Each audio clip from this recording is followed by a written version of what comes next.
Welcome to Frankly Speaking. I'm your host, Frankie Lee Slater. Over the years, I've had the opportunity to sit with scientists and sages from a great many traditions in my personal exploration into what I have come to call the art of living. This has taken me into hallowed Indian land and Canada, across the ocean to Australia, into boardrooms and classrooms, community, and deep within myself. What I've learned along the way is that life is a process of learning and growing, and there's wisdom in everyone and everything if we stay open and pay attention. Today we're going to be discussing what's involved in living the unlimited life, and my guest is Dr. Baskaran Pillai, referred to affectionately as Guruji, a guru from the ancient Tamil tradition of southern India. There's an ancient saying which goes, "The teacher will come when the student is ready." This has to do with putting out a strong intention, commitment, and the resonant field this creates. While I wasn't seeking a teacher or guru per se, I had become very aware of certain things I wanted to get handled in my life, and had put out that strong intention when Guruji arrived. A good friend and meditation buddy of mine invited me to come along to one of Guruji's lectures, which I did based largely on my friend's enthusiasm. There were a couple of things which really touched home. One was something Guruji said about mantras helping to still the mind from constant chatter, something which I was really ready to do. And the other was the Shaktipat, or light of the Guru, with which he filled the room. I'm very pleased to have Dr. Pillai with me here today, and to be able to do what I most love to do, which is to introduce others to people I know who have a very deep and lived understanding of the art of living. Guruji, welcome. So here we are. It's a pleasure to be here. Thank you. I think for the audience it would be well to sort of start in the context of who the Tamil Siddhas were so we can understand where you're coming from. The Tamil country itself, which forms the part of southern India, is a very ancient piece of land. It, according to the tradition, belonged to Lemuria. So we are talking about 35,000 years in human time frame. The Siddhas have learned about human consciousness. The word Siddha is one who lived Siddhi consciousness. Siddhi consciousness means perfect consciousness. A consciousness in which there are only happenings and no doubts. Mm-hmm. Right now we have a consciousness in which doubts cloud our understanding. The Stanford study says that 80% of our thoughts are negative. 80%. We constantly battle with our own self, whether it is right or wrong. Mm-hmm. A Siddha is one in whom there is no doubt. Mm-hmm. So today we're here to speak about living an unlimited life, and that was the thing that I think most excited me when I heard you speak at first and have gone further into your teachings. And I know that there's such a tendency, like what you're saying, to be doubtful. And I wonder what some of the clues would be, or the techniques would be, to be able to start to be on this path of unlimitedness, and how to curtail that thinking process. Yeah, life itself is just thinking. Descartes said that proof of life is that you are thinking. I think, therefore I am. This is Descartes. So thinking defines you, or defines anyone for that matter. You might as well be thinking big. The moment you begin to think big, then you make changes in your life. It's impossible to be without thinking. You've got to be thinking. But why don't you think big, in an unlimited way, without doubts? As I said earlier, the problem for us is most of the time with our thinking process we battle. There are self-defeating thought patterns. A thought comes and then, no, it's not going to happen. So we battle all the time. We do not know a way that we could generate a doubt-free thought. Once you have made it possible to produce a doubt-free thought, then you have accomplished the consciousness of the Siddhas. Because in this consciousness of the Siddhas, there is no doubt. He thinks and then his thoughts manifest. So you need to have that power. You need to have that energy to produce that kind of consciousness within you. Right. I've noticed also that sometimes when I begin to move more in that direction, that then the people around me tend to put the negativity back in. Like in my best interest, they'll come in and say, "Well, be careful about this," and all. So we're going to look at a video that we've put together of the fire ritual that we all did in Malibu. And that video will tell us a little bit about the kind of ritual that one can do to deal with getting more into an unlimited life.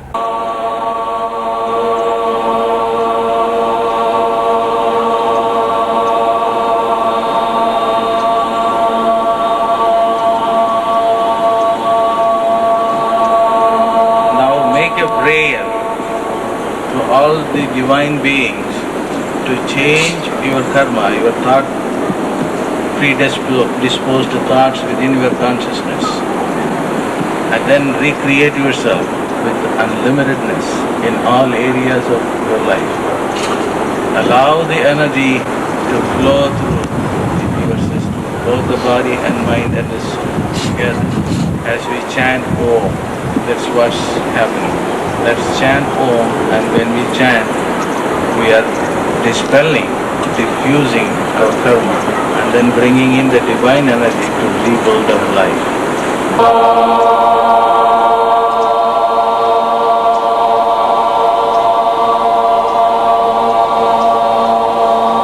Our poverty consciousness is melting away.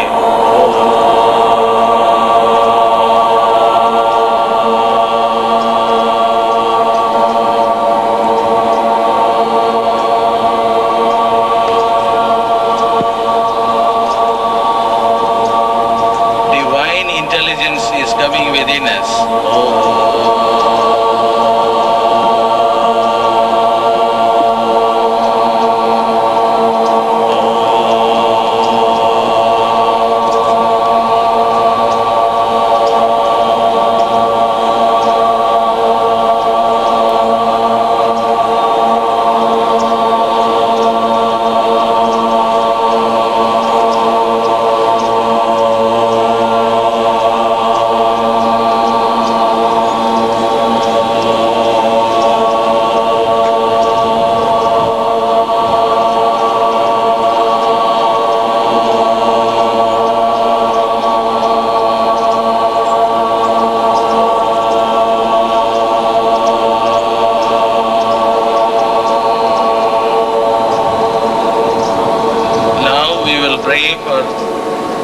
Peace for the body, for the mind and the soul, and also the environment.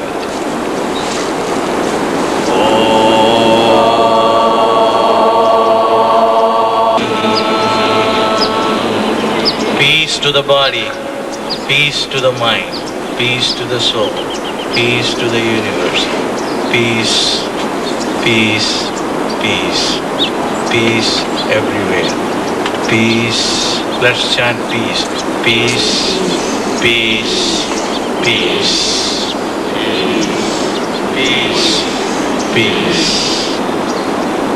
Someone will come and collect the grains, and all the grains will be put into the fire, and innumerable blessings that belong to the gods.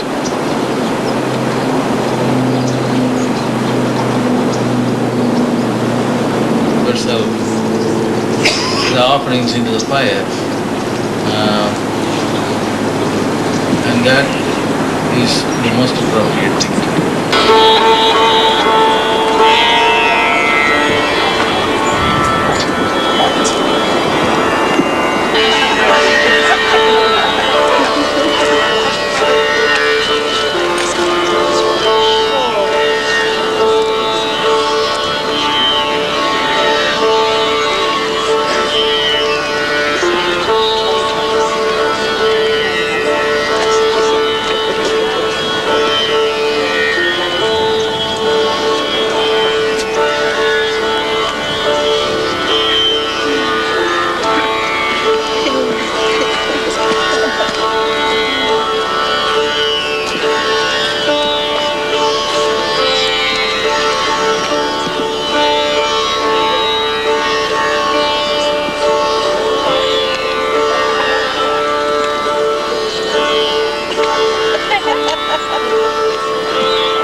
This was the fire ritual that we did up in Malibu. I wonder if you could tell us about the fire ritual per se, and also just the use of ritual in your tradition. Fire in all tradition is associated with God. And you have stories from ancient traditions of the world that how fire was stolen into the earth. All that we know today about fire through modern physics is very little. There are aspects of fire which we have not understood in the scientific world, but the ancient people, seers, have great understanding about fire. The fire has the ability to transform you. I'll give you a small example. Okay. Sand becomes gold. It is the action of fire on sand. That's right. Something that is very base becomes precious just by fire. So fire has the divine quality to transform you. Only if you understand how this could be exploited for our own advantage. So this is what is involved in the fire ritual. We use the fire to transform our lives. And we put prayers and intentions and all into the fire. Yeah, so that our intentions through the purification of fire become pure, become powerful, and they manifest in real life.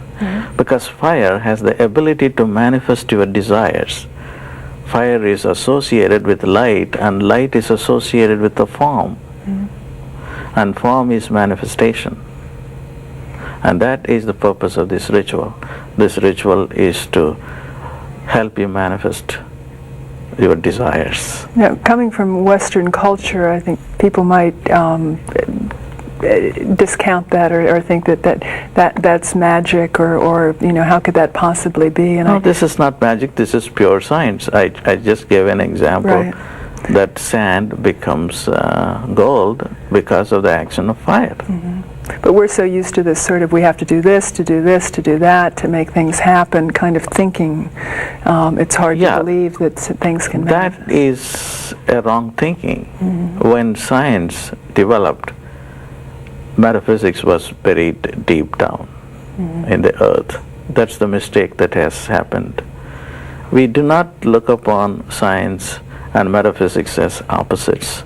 We have to use science because it is physical understanding of the universe. Metaphysics is spiritual understanding of the universe. We should have both science and spirituality. Right. Then life will be very fulfilling and fruitful. So when someone comes to you and they have a lot of unlimited thinking, what are different ways that they can approach that in terms of your teachings? My basic teaching is change your thought, change your life. You are now having too many limiting thoughts. Limiting thoughts are negative thoughts, which tell you that you could do only this much, you could go only so far, you are so and so. It labels you. And I tell them that whatever label you have is brought out by you. And do not identify yourself with any of these labels. And if at all you want to identify yourself with someone, identify yourself with God. Right. Because God is the most unlimited being. So humans have the ability to be God. Right. That's what the Bible says, also says, God mad created human beings in his own form. Right. So yeah, I'm a believer in that. You talked to someone about light. How about sound? The whole notion. First, there was the word. How we can bring things about by using mantras. How excited I was when I first met you, and you talked about how mantras could be used to still the mind. I know it's helped me tremendously to do that. How exactly does that work, and how does someone work with a specific mantra? The mantras are the language of the unconscious. So the unconscious knows what it really means.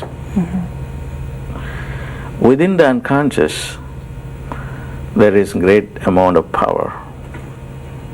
And the sounds of mantras belong to the unconscious. It is what is being described in the Bible as the Word. In the beginning there was the Word. Right. And God created everything through the Word. The Word, in other words, is the language of the gods. The gods said those words, and then like something like, let there be light, and then there was light. Let there be water, and then there was water. And there was no question asked how water is going to be produced, whether it is thermal electricity or hydroelectricity. It's all human mind working. With the power of the word, you can manifest anything that you want to manifest. And the mantras belong to the category of the word, W capital. So the mantras have the ability to make your consciousness to live the unconscious. And you can use mantras to balance out like strengths and weaknesses in your astrology, That's for right. instance. Yeah. And I understand that there's about 100 seed mantras. No, there are many mantras. Others, yeah, but I thought that once you said there were 100 basic. There are hundreds. Okay, well, forget that. There are hundreds of mantras. But there's ones for different planets. And Well, there are mantras for planets. There are mantras for producing wealth, prosperity. There are mantras for healing. There are mantras for improving your intelligence. Okay, there are. what would one of those be? Well, The mantra for enhancing your intelligence is Om, which is a very common mantra, because it enlivens the different layers of your consciousness, your waking state, your dreaming state, and your sleeping states. Also, the unconscious, which lies beyond the waking, dreaming, and sleeping states. So Om would be a mantra to improve your consciousness. So, from what I understand, that often Om is mispronounced. There's actually an Ah sound that begins the sound, and we're sort of if we start with an O sound usually. Can you tell us how you're supposed to say it properly when you sound it out? Yeah, Om has three sounds built into it. The first sound is Ah. The second sound is U. The third sound is Im. Together they become Om. The Ah sound is responsible for creating your waking state of consciousness. The U sound is responsible for creating your dream state. And the Im or Ma sound is responsible for creating your sleeping state of consciousness. And right after the Om, which is Ah, U, Ma, there is a silent sound which is responsible for creating the unconscious or the superconsciousness within you. So every time that you chant Om, you enliven all the four layers of consciousness within you. That's very interesting. So, in terms of unlimited thinking, people can, well, I guess I'd like to talk about judgment a little bit, because I know this is such a prevalent thing. I heard once that it was, if we could just remember that when we judge ourselves or judge another, we separate ourselves from God. You know, that seems like really good encouragement to not do it, you know, if we can remember it in the moment and keep that awareness. Why is it that there's such a negativity? I mean, it's in the society, and I wonder too.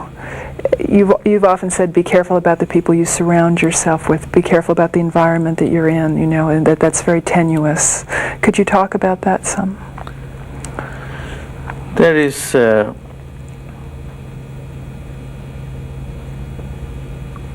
it is mainly due to lack of awareness among people. People think that this reality is the only reality. Right. They have no exposure to different forms of living life. They think that everything is pretty much set. You always have an option to think. The way you think is not the only way. You could think in many different ways. People have to be trained to think differently. Supposing somebody is very negative, and the educational system should take note of that and tell that person, look, there is another way of thinking. By making changes in the thinking, that you can change your life, your environment as well. Right. But instead, we're actually given more negativity in that environment. Yeah, don't and should. Yeah, that's what I tell people when we talk about good neighborhoods and bad neighborhoods. What are we here talking about is two types of people with two types of thought vibrations. Right. Okay? And we have to make an effort that we are to teach people that you can pollute or clean up the environment through your thought process. Literally. Yeah. Okay. I think some of the things that I'd like to go into we'll probably have to leave for the next show, but I know that also meditation is a way to approach all this, to be able to be into this other level of thinking that's always available to us, that we have this tendency to think that it sort of comes and goes, but I know for myself through the years that I've practiced meditation that I have available to me now, sort of being in touch with the source, and that's available to me in everything that I do and all the decisions that I make. And so we'll get into that and some more about rituals and things that you practice and ways that people can go about it, and also the Shaktipat that I just had such a wonderful experience with. Thank you for coming to the show, and we'll be back next time with Frankly Speaking. This is Frankie Slater, and I thank you for being with us today.